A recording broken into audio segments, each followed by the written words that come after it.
And welcome back. In your Realty Check, we've got an update on the Valley's housing market. Money man Dean Wegner with Guardian Mortgage is joining us this morning. Good morning, Dean. Yeah. Hey, good to see you again. Good to see you. So we're seeing some big numbers in existing home sales for July. Talk to me about those. Well, so Friday, the report came out, earth-shattering, Renee, the best numbers since 1968, if you can believe that. 9% year over year existing home sales and 25% from the month before. Now, what's interesting about this is sales have been strong all year. So it went from strong to stronger. And so we're seeing some incredible numbers being pushed out with the average median price right now of $304,000. Okay, so this 25% in terms of home sales being up, we're talking about from May and June when people finally started even getting back to the market after stay-at-home orders. How much of this number that we're looking at really has to do with the pandemic? I would say quite a bit of it, also with interest rates as low as they are. So you kind of have a mixed bag. You know, this new work from home, people leaving the big cities. And so although Phoenix is red hot, as we know, when you look at some of the big cities, specifically San Francisco, New York, even Los Angeles, Chicago, those people are relocating. And, you know, being local here in Arizona, we're feeling it on the front line. A majority of our incoming phone volume is out-of-state people, and a lot of them for primary residents relocating. But also to note, Renee, 34% of that figure was first-time home buyers, and this is actually up. 15% were investors and 16% are cash buyers. So when we look at it, it's a very healthy mix. So a lot of people, they throw around this B word, and you know what I'm talking about. It's the bubble. And I feel like we're insulated this time. People have a lot of equity. Jobs are strong. Phoenix is a strong housing market, and we have the influx of out-of-staters gobbling up our inventory. So I think if you're a Phoenician, an Arizonan, you're going to be okay. Well, Dean, you said it, so we're going to hold you to it, of course. But inventory is tight right now. How are people coping, buyers, with the inventory? I mean, we are down to just, what, 1.5 million units? 1.5 million nationally, Renee. This is unheard of. It's down 21%.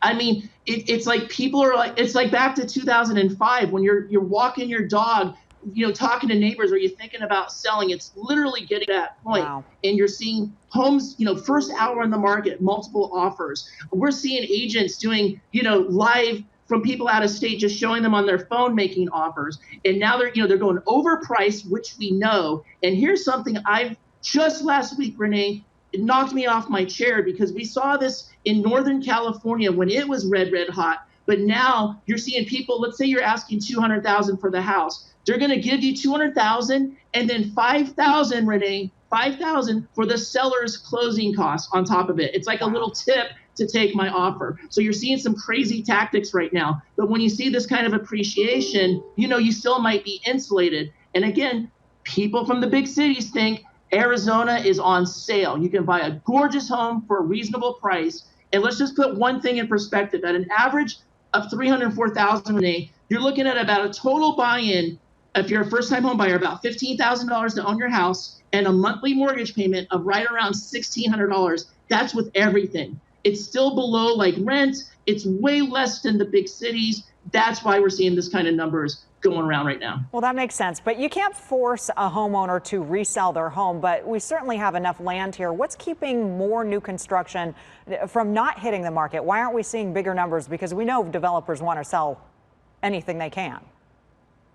You know what, Renee? They're doing permits as fast as they can. And also they're trying, remember, if you go under contract right now, you deliver that home in 10 months. You're seeing lumber at an all-time high. So they're trying to factor in, engage, and make sure that they're not, you know, exposing themselves. So they're taking it easy. Their stocks are doing well. And so the home builders, trust me, they definitely want to build, but they can only build so fast. Well, let's talk about financing a little bit, because you're saying that 35% of home sales are for those first-time buyers.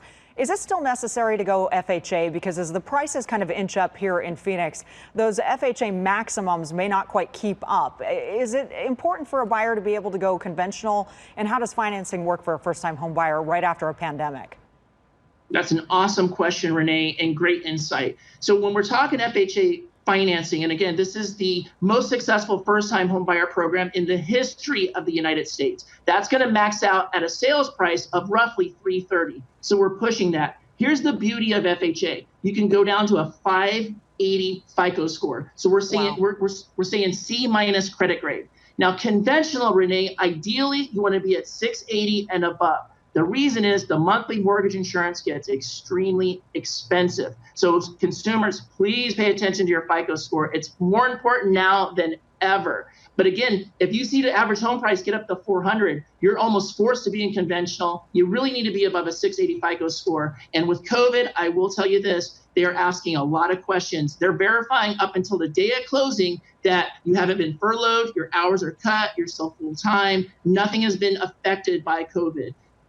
Now, I do feel lenders are better with COVID than we have been in, say, the last 90 days. We kind of have our brains around it, and we're much more flexible. But I could tell you there was a bump there where people were like, couldn't believe how invasive lenders were about, are you affected by COVID? Yeah. Are we seeing more in terms of they want longer job history? They want more verification in terms of paperwork? How has that changed, and how is that impacting borrowers? It's verification and hours, just making sure that, you're still at 40 hours, because what they did see was, I'm an employer, there's not enough to go around. So everybody's at 30 hours a week and we'll keep all of our staff. And so they were doing things like that. And in that case, as long as the 30 hours supports the loan, you're still okay qualifying, as opposed to 40 hours. But if you don't, something's got to happen. And so this is why you got to work close with your lender. Now, Renee, I have one other thing that if it's okay, I can bring it up, and it's about people refinancing. And this is, if you Google this, you're going to see not a lot of news companies have talked about this. So really, it's kind of like a breaking story. But about 2 weeks ago, our government, our lovely government, came out with what's called an adverse market fee for people refinancing. And essentially, it came out to 0.25% in interest rate. And so it's basically a refinance tax. The reason why you're not seeing it is the Mortgage Bankers Association is trying to have this tax reversed. And so really, that's why it hasn't came out. As of today, they came out and said that they're not going to reverse it. And so essentially, Renee, if you're buying a house, you have a lower rate than if you're refinancing your house because of the refinance tax. And again, this just came out. Okay, and when does that go into effect? Do you have time to refi before this impacts you, or is this immediate? Renee, they gave us 12 hours notice. Overnight, they did the tax. This is our government at work, putting their front hand right in your pocket and taking money out. So all these people that want to capture these low rates in the high twos, they just taxed all those people. And again, we're working like crazy to get this reversed on a national, federal level. But again, these knuckleheads, it's a money grab. And Renee, think about our segment today. The first half of this segment was how strong this market is. And now they do an adverse market fee tax. Are they crazy? They're speaking out of both ends of their mouth. So I just want to break this in. Again, if you're a consumer, adverse market fee, Google that, and you can catch up on the tax. No fair. Interesting. Super interesting insight from you, Dean. Appreciate your time, as always. Of course, Dean Wegner with Guardian Mortgage. We will see you again. Thanks, Renee. Okay, talk to you soon. Bye-bye. Yeah, take care.